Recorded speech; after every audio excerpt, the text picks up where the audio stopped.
तो आज मैं आया हूँ कब्रिस्तान और मैं ये देखने वाला हूँ क्या हमें यहाँ पे भूत मिलते हैं या नहीं। हमारी दादी और नानी कहा करती थी कि यहाँ पे आपको भूत प्रेत आत्मा खबीस और साया वाया जो भी है यहाँ पे सब कुछ होता है। ये बहुत रिस्पेक्टफुल जगह है, तो यहाँ पे हम शांति से रहेंगे। बट आपको एक रियलिटी चेक मिल जाएगा कि यहाँ पे एक्चुअल में भूत होते हैं या नहीं होते हैं।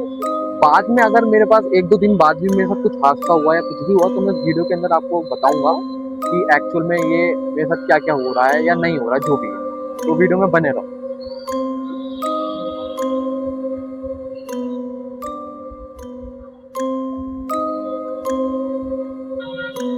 तो अभी मैं कवर के बिल्कुल बीच में जा रहा हूँ क्योंकि मेरा जो भाई है वो किसी और जगह बिजी है और सब कुछ मुझे अकेला ही करना पड़ेगा। थोड़ा बहुत यूट्यूब के लिए करना पड़ता है अकेला। तो ये पूरा कवर है, बिल्कुल सुनसान है। पीछे से शोर है क्योंकि पीछे की साइड रोड है, बट ये पूरा सुनसान इलाका है, कोई भी नहीं है यहाँ पर। ये कौन है?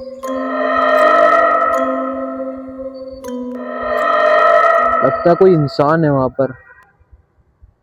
एक मिनट, मैं देख के आता हूँ। पता नहीं क्यों मैं बाहर आया तो ये लाइट ब्लिंक कर रही है। आई डोंट नो ये खराब है या कोई भूत इशारा कर रहा हो,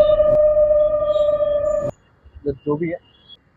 तो गाइस मेरे नानी दादी ये कहा करती थी कब्र के अंदर ना रात में खबीस नाम का कोई होता है, वो आते हैं और जो बुरे लोग होते हैं उनकी कब्र को खोद के वो खाते हैं उन्हें।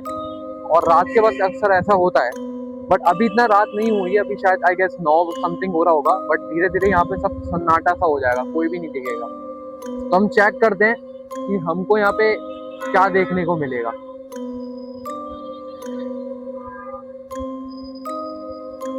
गाइस मैं बीच में खड़ा हुआ हूँ और मेरे नाना की कब्र भी यहाँ पे है। मेरी नानी ने कहा था कि अगर कब्र पे जाओ तो फूल वगैरह पढ़ लेना।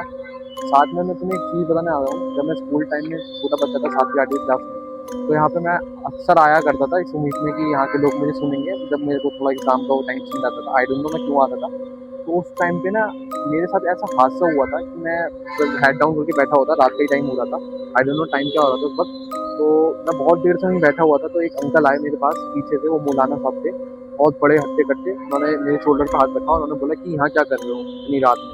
तो मैंने उनको बोला कि अंकल मैं बस यहाँ ऐसे आ गया था क्योंकि मुझे मॉम एंड डैड, मेरे मतलब मम्मी पापा दादा दादी सब डांट रहे थे एग्जाम के चक्कर में।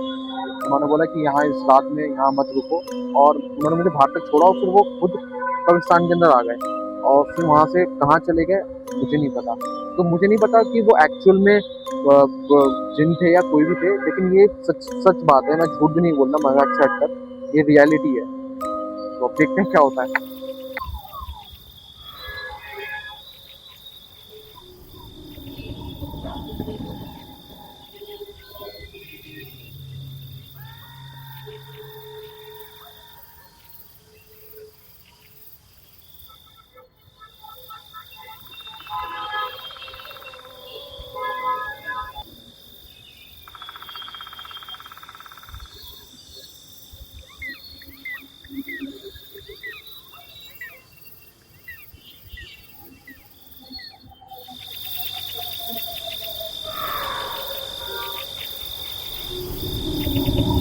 एक रास्ता है, बट पता नहीं क्यों ये इतना सा दे रखा है।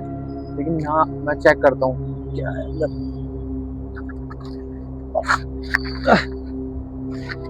ला कैमरा दे दो, मैं देखो भी देता हूँ।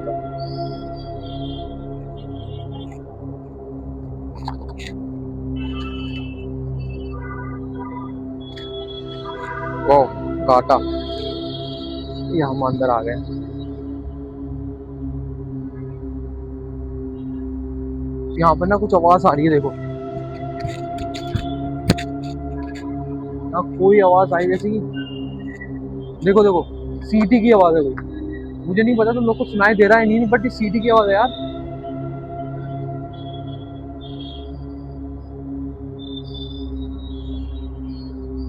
वो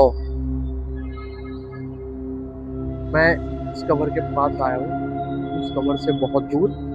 यहाँ पर बस कुछ गिनी कुछ चुनी कवर है और सबसे अलग है क्योंकि ये सब पूरा मतलब यहाँ पे ज़्यादा नहीं है, बस यही है।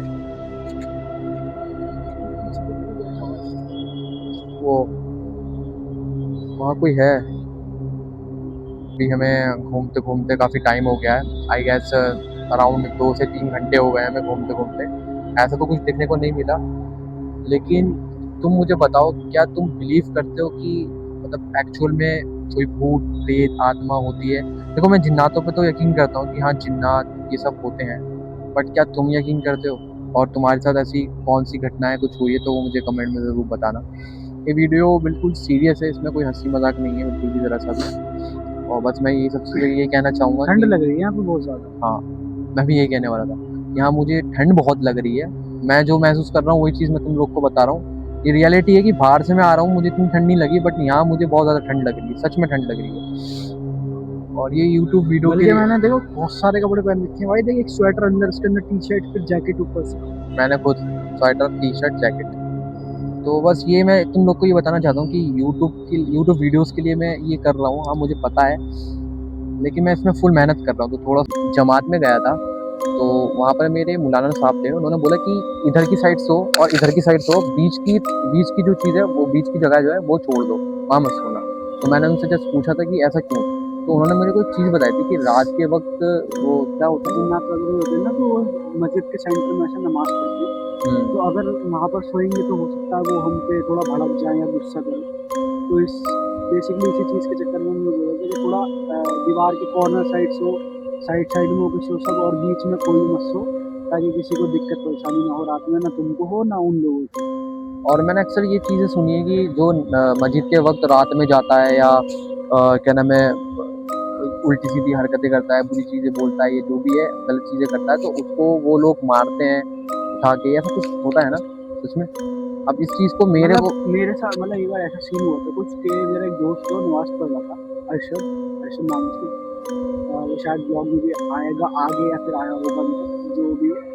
बट वो मेरा एक दोस्त है अरशद, तो वो एक बार नमाज पढ़ रहा था रात के टाइम, 2-2:30 बजे होंगे, तो ऐसे टाइम था। तो वो नमाज पढ़ते पढ़ते अचानक से सजदे में ही हुँ, स्टॉप हो हुँ। गया, और कम से कम 10-15 मिनट तक ऐसे ही रहा वो सजदे में। और इतनी तेज तेज वो रोने लगा भाई, अल्लाह से माफ़ी मांग रहा, रो रो के, मतलब बहुत तगड़ा करके रो रहा वो, चिल्ला चिल्ला के। और बाहर मतलब उसके जो जितना भी चिल्ला रहा था वो बस यही चिल्ला रहा था कि अल्लाह मुझे माफ़ कर दो, या अल्लाह मुझे माफ़ कर दो, मेरे से जो भी गलती हुई। पता नहीं क्यों, बट आज तक हमें ये चीज़ पता नहीं लगी कि वो क्यों चिल्ला रहा था, ना हमने उससे कुछ डिस्कस करा इस बारे में। बाकी जो मस्जिद के अंदर उस टाइम जो बड़े बड़े लोग थे, हमने उनसे पूछा, तो उन्होंने ये बोला कि कोई बात नहीं, करने दो, वो अपने दिल की थोड़ी भड़ास निकाल रहा है और अल्लाह पाक से माफ़ी मांग रहा है, तो ये अच्छी बात है उसके लिए। और जब मैं उससे पर्सनली पूछा कि मतलब तू कैसे क्यों रोया, मतलब ऐसे, तो उसने बोला कि मेरे को ना मतलब खुद ही रोना आ गया। वो यूँ कह रहा था मुझसे कि रूह जो होता है ना, रूह हमारी, वो रो रही थी। एक्चुअल में हम गुनाह करते हैं, लेकिन हम हमारी बॉडी बनने से पहले एक रूह होती थी हमारी, वो कहीं और होती थी, तब हमारे जिस्म के अंदर आती थी। तो जो रूह होती थी वो रो रही थी उस गुनाह जो भी उसने किए होंगे, उस चीज़ पे ऑटोमेटिकली। तो बेसिकली मतलब यही था, वो उसका कहना ये था कि मैं नहीं रो रहा था उस टाइम, वो मेरी रूह रो रही थी। हुँ। मेरी रूह अल्लाह ताला से माफ़ी मांग रही थी, जितने भी मैंने गुनाह करे या जितने भी उसकी रूह ने गुनाह करे। तो अगर तुम्हारे साथ भी कुछ ऐसे चीज़ सीन हुए हैं तो मुझे कमेंट में ज़रूर बताना, और लाइक करना और कमेंट ज़रूर करना। Thank you. बाकी मैं और देखता हूँ यहाँ पे क्या-क्या चीज़ें मेरे को देखने को मिलती है, मैं तब बताता हूँ।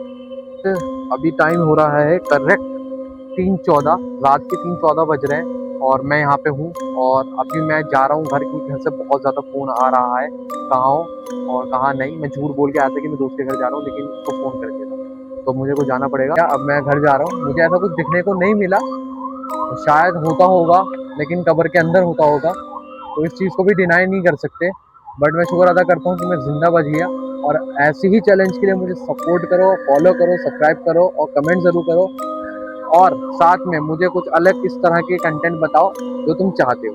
बाकी bye, love you, take care.